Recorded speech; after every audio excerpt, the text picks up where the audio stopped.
আসসালামু আলাইকুম। আজকে তোমাদেরকে একটা গল্প শোনাই। আমি তখন 2017 সালের দিকে আমি হলো এইচএসসি সেকেন্ড ইয়ারে উঠছি আর কি। তো আমার আর কি স্কুল লাইফ, কলেজ লাইফ অলওয়েজই আমি ম্যাথে দুর্বল ছিলাম, এটা আমি পাবলিকলি বলি। এবং আমি যখন এইচএসসি লাইফে উঠছি, ম্যাথের যে syllabus first part second part মিলায় প্রায় 24টা চ্যাপ্টার, এবং পার চ্যাপ্টার যদি 200 করে ম্যাথ ধরি, প্রায় 5000-এর মতো ম্যাথ করার লাগে। এবং আমার টার্গেট ছিল যে আমি বুয়েট, মেডিকেল সব জায়গায় চান্স পাবো। ফলশ্রুতিতে ইঞ্জিনিয়ারিংয়ের জন্য ম্যাথের পরিমাণ আরও বাড়ে যায়। হ্যাঁ, তো আমরা হলো কেতাব স্যার, অসীম স্যারের বই পড়তাম। সো দুই বই মিলায় নিয়ার অ্যাবাউট 6-7 হাজার ম্যাথ ছিল। তো আমার জন্য আসলে এত ম্যাথ পারা পসিবল ছিল না। আমি কোনো কালেই ম্যাথে এত ভালো ছিলাম না। আজীবনই স্কুল লাইফে দেখা যেত যে ম্যাথ আমি কমই পারি। তো এইচএসসি লাইফে আমি কি করতাম, আমি হলো বই নিয়ে ঘুরতাম না। আমি দেখতাম বইয়ের মধ্যে শুধু কোশ্চেনই আছে, কিন্তু কেতাব স্যারের যে সলভটা ছিল, সলভটার মধ্যে কোশ্চেন প্লাস অ্যান্সার দুইটাই ছিল। ওকে, সো ওই জন্য আমার মনে হতো যে আমি সলিউশনগুলো নিয়ে বেড়াই। সো ওই সময় দিনাজপুরের একজন মানে legend of the legend teacher আছেন, মানে যার সামনে দাঁড়ানোরও যোগ্যতা হয়তো বা আমি বা আমার মনে হয় না যে কোনো বুয়েট এনার আছে, কারণ ওনার সামনের টেবিল থেকেই প্রতি বছর বুয়েটে 10, 15, 12 জন যায়। ওনার লেভেলটা একদম আপগ্রেডেড। তোমরা এক নামেই চিনবা, দিনাজপুরের প্রত্যেকটা মানুষই চিনে, বৈশ্য স্যার। সো বৈশ্য স্যারের কাছে আমি ম্যাথ পড়ছি একদম সর্বশেষ দিন পর্যন্ত। এবং sir was one of the greatest teachers of my life. এবং উনি আর কি অনেক পছন্দ করতো আমাকে।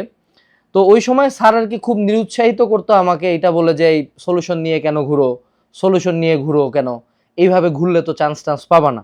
সো আমার আসলে কাইন্ড অফ স্যারের সাথে একটা কম্পিটিশনই ছিল, যে স্যারের প্রসিজার অলওয়েজ ছিল যে অনেক ডেপথের ম্যাথ করাইতো, অনেক বেসিকের ম্যাথ করাইতো। স্যার প্রচুর রাইটার করাইতো, বিদেশি দেশি, মানে ইট ওয়াজ নট লাইক দ্যাট যে স্যার সিলেবাস শেষ করাইতো। স্যারের দায়িত্ব ছিল যে ম্যাথের ভিতরে নিয়ে যাওয়া।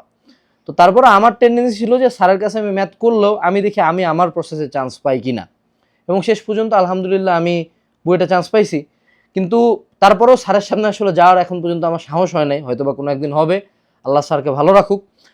কিন্তু কথা হইলো যে এই গল্পটা আমি কেন বললাম, গল্পটা আমি এই জন্য বললাম যে অনলাইনে তোমাদেরকে অনেকে অনেক কোর্স করাচ্ছে, অনেক কোর্সে তোমাদেরকে ম্যাথের বেসিক পড়াচ্ছে, ক্লাস করাচ্ছে, কিন্তু তোমরা যারা যারা ম্যাথে দুর্বল, আমি যেমন এটা চিন্তা করতাম যে ভাই আমাকে যদি কোনো একটা কোচিংয়ে কেতাব স্যারের প্রত্যেকটা ম্যাথ লাইন বাই লাইন করায় দিত, বা অসীম স্যারের প্রত্যেকটা ম্যাথ লাইন বাই লাইন করায় দিত, এটা ফিজিক্সের ক্ষেত্রে আমার মনে হতো যে ওনারা শুধু থিওরি পড়াচ্ছে, বাট আমি তো দুর্বল, আমার থিওরির পাশাপাশি মনে হয় যে অনেকগুলো ম্যাথ যদি আমি দেখতাম যে একজন টিচার করতেছে, আমার জন্য বেশি ইজি হইতো। সো এই জন্য আমরা 2019 সাল থেকে একটা কোর্স খুব রেগুলারলি চালাই, সেটা হলো ম্যাথ সলভিং কোর্স, যেটা কোনো প্ল্যাটফর্ম কখনোই দেয় না। সবাই একাডেমিক ক্লাস করে যে থিওরি প্রচুর পড়ায়, কিন্তু ম্যাথ করায় দেয় ধরো তোমার প্রতি থিওরির পরে 2-3টা বা 4টা বা 5টা ম্যাথ করায় দেয়। সো আমরা এই কোর্সটাতে যেটা করছি যে কেতাব স্যারের বইয়ের প্রতি টাইপের এক বা একাধিক math line by line teacher করাবে, থিওরি আলোচনা থাকবে না, থিওরি তোমরা আগেই পড়া থাকছো। বাট যারা ম্যাথে দুর্বল তারা এই কোর্সটাতে কোনো বইয়ের ম্যাথে আটকে গেছে সে ক্লাসে চলে আসবে। বা ধরো আমরা ফিজিক্সের ক্ষেত্রে গাণিতিক পদার্থবিজ্ঞান যে বইটা, কেমিস্ট্রির ক্ষেত্রে গাণিতিক রসায়ন যে বইটা, এইগুলার প্রত্যেকটা বইয়ের A to Z ম্যাথ করানোর চেষ্টা করাইছি, যে প্রত্যেকটা টাইপের ম্যাথ টিচার ব্যাখ্যা সহ ডিটেলসে করায় দিবে। এতে যে সুবিধাটা হয় যে আমার মতো যারা দুর্বল মানুষজন আছে, যারা হয়তো অফলাইনে এত বেশি বাসায় টিচার রাখতে পারতেছে না, বা ম্যাথও করতে পারে না, ম্যাথ ক্লাসে বুঝাইলে বুঝে বাট যখন নিজে করতে যায় আটকে যায়, তাদের জন্য এই কোর্সটা একটা লাইফ চেঞ্জিং একটা অপরচুনিটি। এবং এটা আমাদের বিক্রি যতটুকু হোক না কেন আমরা বছরের পর বছর চালাই গেছি। সো যারা ম্যাথে দুর্বল আছো, বা যারা মনে হয় যে আমার মতো যে হয়তো বা একটু এফোর্ট, একটু ডিফারেন্ট ওয়েতে ম্যাথটা করলে ভালো লাগতো, তারাই ম্যাথ সলভিং কোর্সটাতে ভিডিও ডিসক্রিপশন বক্স থেকে এনরোল করতে পারো।